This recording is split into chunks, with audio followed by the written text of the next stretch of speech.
Yo guys, welcome back to another video. And today we've got another episode of Manga Review. We're covering Demon Slayer volumes 12 and 13. So yeah, these volumes are pretty good, and I've got a lot to say about these, so let's get into it.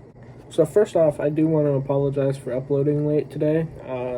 I kind of was doing other things. I probably should have done this earlier, since I had quite a bit of free time today, but I, for some reason, kind of forgot about it until later on today. But I didn't do it a little bit earlier because for the past little bit I was trying to cook. I was cooking something in the kitchen, so that took a little bit of time. But yeah, so volume 12, this one right here, we got the Mist Hashira. I forget his name. It doesn't say it in here yet. I might have to wait for it later. Oh, Tokito, that's right. So yeah, Mist Hashira has him on the front. And then I guess I'll just show you volume 13. We got, I forget his name. Is it Genya? Yeah, Genya. It says it on the back here. But yeah, Genya is the dude from Vinyl Selection. As you can see, has a double barrel shotgun, which I'll get to in a minute. But yeah, so first thing I want to talk about in volume 12, we have like a lot of like weird kind of like flashback sequences that explain it as like inherited memories. Like the memories, you get memories from your ancestors, I guess, and we see a few characters that could be related to Tanjiro. They have like some sort of mannequin robot thing, which looks like Tanjiro. It has the, I think it's called Hanafuda earrings or whatever. So there's him. There's another character that we see in a flashback who looks like it could be his dad, maybe, because we've seen his dad before, I think, in flashback. And then there's a demon that gets introduced to us that also looks like it can be his dad or some sort of ancestor. So yeah, that's pretty interesting. Also, we get to see the rest of the upper rank demons, because in volume 11, Daki and was it Gyutaro or something, I think. They were upper rank demons, and so they get killed, and all the upper rank demons have like a meeting with Muzan Kibutsuji, and so we get to see Akaza, is it Akaza, the one that killed Rengoku, and we get introduced to a few other demons, which look kind of interesting, and we'll definitely see more of them here in the future. Also, we get the Love Hashira. I forget her name. It's something Kanroji. Mitsuri Kanroji. If I don't know if I'll be able to show it in this. I mean, it's not too bad, but like there's some sauce. It's not bad. It's almost, I'd say it's on the same level as like Sexy Clone Jutsu from Naruto, but there's some sauce. Some heat, I tell you what. But yeah, that's in there. If you know, you know. There's a certain page that's like a full page. I won't go over that too much, but you know what? Let's move on. Also, we see it on the cover for volume 13, but it's shown in volume 12. Genya here has a double barrel shotgun. Like, that's like the first time guns have been introduced into the manga or anime, I believe. So the way it works, I think like the ore that the nitrine blades are made out of, he has like pellets within his shells that are made out of the same stuff, and so he's able to like blast demons with them, and it'll like stop them from regenerating and stuff. It's honestly pretty cool. Like at first we see his character, he's a piece of work. We see him, well, at final selection at the beginning of the series, we see him, I think Tanjiro sees him at Butterfly Mansion after they do like the whole rehabilitation training. I think he was there, and then also, well, he's here now.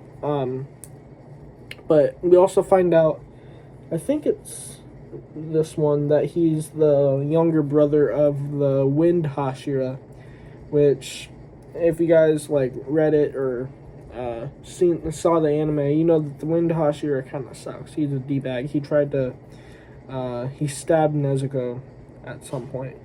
That was also like right before the rehabilitation training, like when they're getting interrogated and stuff, at the Hashira meeting and stuff. Yeah, so I kind of went off track there, but double barrel shotgun is freaking dope.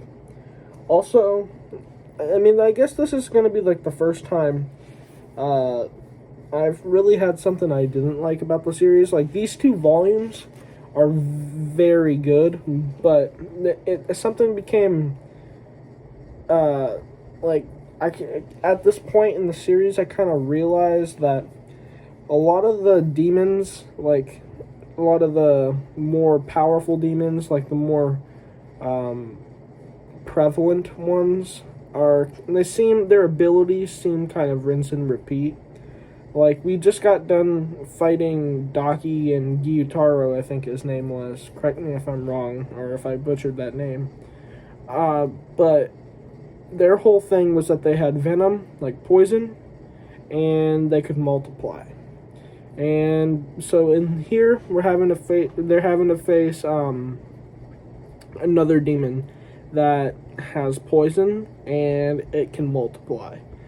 And also, I mean, we've had like demons that do poison since like, what was it, volume 7, I want to say, like when they fought what was his name, Ruby? Was it Ruby? One of the demon that fought Zenitsu had like the venom stuff. So I wish they would do some stuff that was a little bit more original, like not only have it like they attack with like venom based attacks, but also like they don't multiply, because it just seems too rinse and repeat. I would like to see more demons with more unique abilities rather than just them being able to multiply or them having poison. But I wouldn't say that it really diminished the content too much. It's just something I kind of noticed. I mean, it's still entertaining. The story is very good so far. But yeah, it's just one thing I kind of noticed, and to be honest, I don't really like. And I hope to see more unique demons in the future. So yeah, let's get into, like I showed you, volume 13. We see more. Oh yeah, in volume 12, I forgot to mention, we see the Mist Hashira, Tokito, I believe. And he's kind of a dirtbag too. I feel like a lot of them are. But we get to see more of him and a little bit more of his backstory, I think. And was it this volume that has his backstory? I can't remember if it's this volume or volume 14 that has his backstory. But yeah, hold on just one second. Sorry, I was being interrupted. My cat, turns out she was hiding in my room and wanted out, so I had to open my door and let her out. But I can't remember which volume it was that we get the Tokito backstory stuff. I think it was volume 13. I could be wrong, but we get to see more of him, and he actually, by the end of volume 14-ish, or like mid-volume 14, when the battle and all that, the raid kind of comes to an end, he kind of becomes a better character because he sees like that Tanjiro says something to him, and he kind of has a bit of a change of heart, and he becomes kind of a good guy. So yeah. Also, we see one cool combo attack. Hold on. Yeah, so a weird combo attack thing.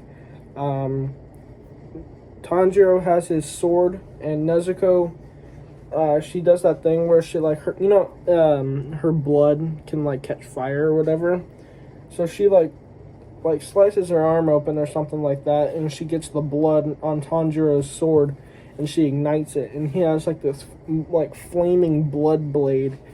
Bruh. I about lost my mind when that happened. Like, I was like, dude, this is so cool. Like, between the Nichiren double barrel shotgun and the freaking blood blade flame sword, I about lost my mind. These two volumes are so good, and I feel like at this point,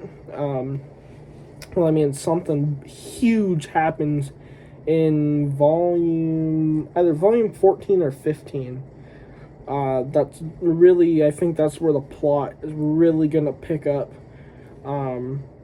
Because I'll get to that whenever I cover in the next manga review episode. But yeah, I about lost my mind when what I'm talking about happened as well. But yeah, so we get some, I guess, another, like, it's not really a new ability, but it's just like something unique that we haven't seen before. And then I was talking about Mitsuri. She has her sword, which is like this whip sword thing, which is pretty cool. I do like that. It kind of reminds me, there's something from in Star Wars, was it Star Wars Legends? It was something from the books or something, of the comics. There's one Sith chick that has like it's like a whip lightsaber. If you guys know what I'm talking about, and then you guys know what I'm talking about, leave it in the description, or not the description, but the comments down below if you guys know what I'm talking about. But not only that, we also do get Genya backstory, and like why this dude is a D-bag and he's the way he is. And kind of also we get a little insight on his brother's backstory and why his brother is the way he is. But those are basically all the highlights for these two volumes. I guess I'll show them to you guys one more time right here. And then here's the backs of them. So yeah, I don't have any more Demon Slayer volumes to cover after volumes 14 and 15. 14 and 15 volumes 14 and 15 are the last ones that I have to cover at the moment. I'll have to get more, and that video should possibly come out tomorrow, either that or Monday. But yeah, I almost didn't upload this video purely just because I forgot, so I'm trying to do it tonight. So yeah, I apologize for this video coming out late, but yeah, I told you guys why. But anyways, I hope you guys enjoyed this video, me talking about manga. This is kind of my outlet. I don't have a lot of people to talk about manga with, so that's why I kind of make these videos, as kind of an outlet to talk about what I want to talk about. But anyways, guys, thank you for watching, and if you did enjoy, be sure to please subscribe and leave a like if you haven't already. Greatly appreciate it, and it helps support me.